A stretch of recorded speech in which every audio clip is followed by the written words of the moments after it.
Hey everybody, how you doing? Jason Lawrence here. Today I am headed to our new model home that we are building. Every year we build a new model home, new design, new floor plan, new finishes, and we have to have this home ready by September because that's when the parade of homes in our area is, and we get a ton of people in those couple of weekends that come through the house. So we want to show off, what we can do, and this is going to be the model that we're meeting clients in for the next year. This is actually the biggest model that we have built to date. I mean, when we build a model, as much as we want to go all out with things and show everything that we can do, it is still a spec home. We're building it to sell, so we can't get too carried away with things, which is really easy to do. But we wanted to do a story and a half plan this year because we've been building a lot more of those, and a lot of the higher end clients that we build for, we've been doing a lot of like 3,000 to 4,000 square foot houses, a fair amount of them, and most of those homes are story and a half, meaning you've got the master bedroom on the first floor, and then you've got bedrooms upstairs. You've got a 2-story ceiling in the great room and a 2-story ceiling in the foyer typically. So we of course want to be able to show that, because if we've got somebody coming into the model that is interested in building something like that, well, if they just don't see that in the model, it might be a little bit of a turnoff. They could go to another builder that has a model like that, and then that's who they end up choosing to build with.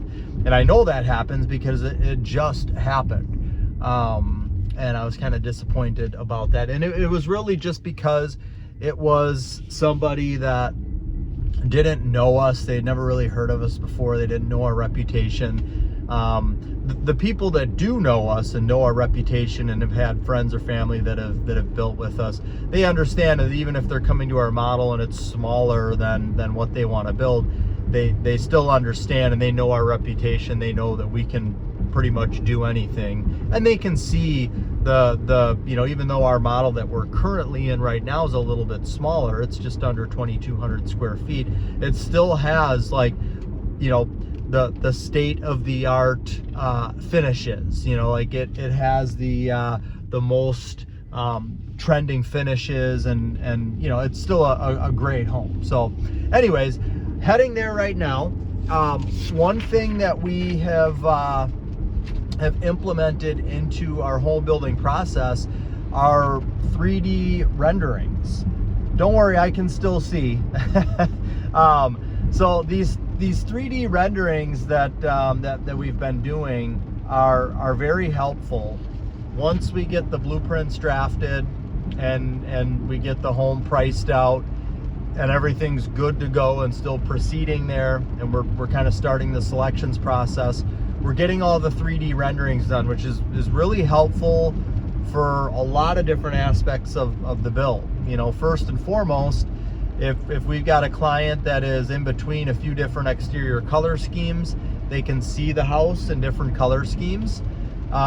You're trying to design a stairwell with a new railing and spindle design. Well, it's helpful to be able to see it, before you actually build it. And that's what we're doing here in this house, is something completely new, where we've got a couple of wrought iron horizontal balusters, and then we've got a wood one in the middle, kind of like a handrail piece in the middle, and then we've got the handrail on top, so you can kind of see that's what we're looking to achieve here. So going to the model right now, because it's a kind of a new design. It is a new design. It's something we've never done before, and we have to have this home done by September. And the framing has just finished on it, so there's still a lot of ground to cover here. We're meeting the trim supplier at the house just to make sure that the stairwell wall that the bottom of the newel posts are attaching into, we want to make sure that's built at the right dimension, and then we want to go over with the trim manufacturer what material, how big of a piece of a trim board are we going to be putting on the wall there. So basically we want to make sure that once we get to the point where we're ordering the trim, we've already gone through all of this. Everything is already, you know, calculated and accounted for. And then we're also going to meet the trim carpenter out there as well, just so that he might be able to look at you know, the rough framing right now and say, hey, if we're going to be doing this, then I'm going to need to have some blocking here or here, and then we can get that stuff done now while the framers are still there. That way it's just, you know, we don't have to have people coming back to do things, or trim carpenter spending more time doing something because something's not, you know, not done to his liking. So that's what's going on right now. So I'm headed down to the model. It's raining out, so I guess we're gonna get wet, but we can't really afford to push off the meeting here, and gotta get this done. Well, these 3D renderings I highly recommend. We use them so much. It's great to be able to show the trim supplier a picture of what I'm thinking, instead of just having something in my head and trying to explain it to them. And for the trim carpenter too, you know, in so many of our previous models, we've got a lot of different things that we do in the models. And my wife designs the homes and does the you know, has these brilliant ideas. She's the idea gal. And so we have these visions. She has these visions. She'll sometimes draw them out, just like vision from her head. But then, you know, I have to try to explain to the trim carpenter what we're looking to do here. And that can really be difficult, because they, you know, I see it, she sees it, but the trim carpenter, you know, they're like, huh, what are you I've never done this before. They have no idea. So to be able to show them a picture of what we're looking to achieve is great. And even when we're building for clients too, it's like a lot of times we would get to a certain point in the house where we're finishing the house, and we do a boot bench a lot of times in the mudroom, which is, you know, wood bench with hooks and cubbies. And we would get to that point where we're going to order things, or where we're going to start building things, and it's like, okay, well, what does the customer want to do in there exactly? Did they have a picture of something? Have we talked about anything? Well, now that we have the 3D renderings, and one thing that I specified to our 3D gal that does the renderings is, you know, make sure that you talk to the customer about the boot bench in the mudroom and get that information so you can show that in the 3D rendering. And now there's no questions about it. It's just, boom, here it is. This is what we want to do. All right, well, here we are at the model. Look at the framers aren't even done, and we've already got the plumbing started. So plumbing is one of those things that you can start before the framing is done. Again, we got to get this house done by September. Today is the end of May, so we got a long ways to go here. And not just do we have the plumber here, we've got the army of plumbers here. So they're gonna get this done lickety split, it looks like. I'll actually give you a quick little walkthrough of the model here. It's a really cool and unique floor plan. All right, so coming in the front door, and we're doing an 8-foot tall front door. Come in the front door, we've got a big foyer. Off to the left here, we're gonna have 8-foot tall pocket doors that are gonna slide open. This is gonna be like a greenhouse room. So one of Casey's awesome ideas. So we're gonna have built-in shelves in these windows. These windows face west. These windows face south. So we got lots of light in here. We're gonna have plants on the shelves, and we're gonna kind of set this up as, you know, this is where you could grow some of your own herbs and different things like that. So kind of a cool concept. And then as we come into the house, we've got our stairs to go downstairs. That's where the plumbers are at right now doing the underground. Coming into the great room, this is where we've got our 2-story ceiling. So we've got a big fireplace here. We've got a big giant sliding patio door with windows above. And you can see we've got, you know, like 20-foot tall ceiling. Here's, you know, that rendering that we were looking at.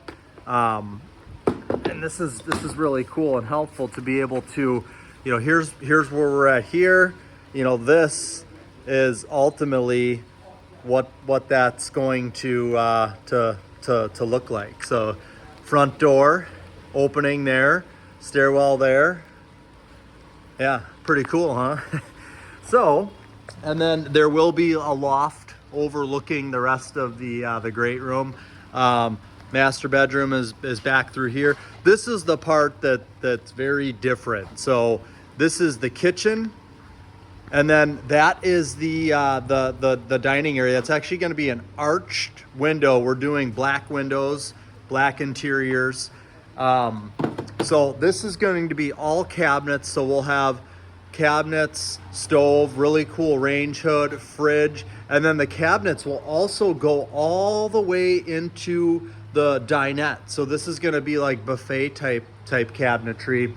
And then on the other side of the kitchen, so you have cabinets going down this entire, so you got like 20 feet of cabinets and tops.